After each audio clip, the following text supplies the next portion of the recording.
Le prince Harry est toujours prêt à défendre ses mémoires, un mois après leur sortie mondiale.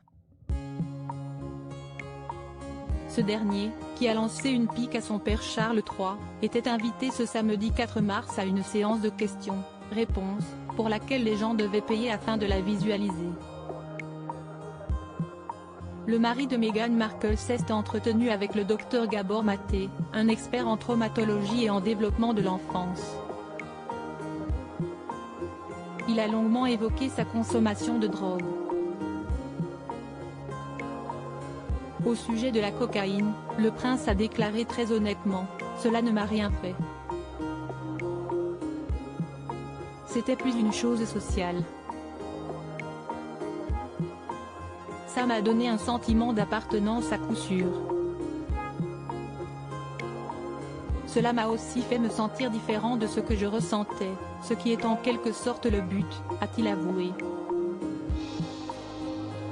Contrairement à une autre drogue connue, qui lui aurait fait du bien, la marijuana est différente, cela m'a vraiment aidé, a-t-il expliqué.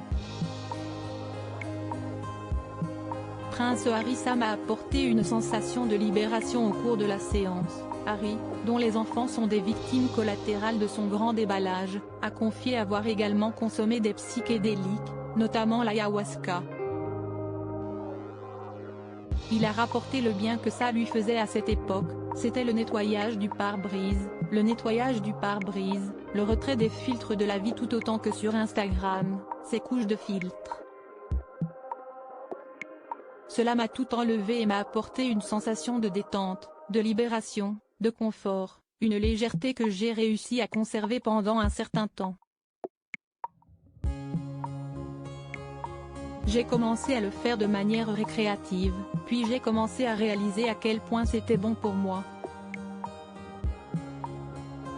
Je dirais que c'est l'un des éléments fondamentaux de ma vie qui m'a changé et m'a aidé à gérer les traumatismes et les douleurs du passé, a-t-il livré. Harry fait bien évidemment référence au décès de sa mère.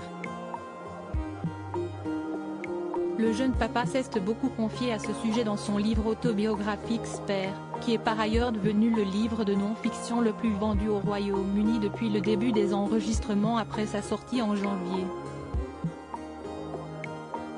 Le prince y a raconté ses nombreux conflits avec la famille royale, le comportement violent de William, qui a très mal réagi, lors d'une altercation entre frères, mais aussi la façon dont il a vécu le décès de sa mère.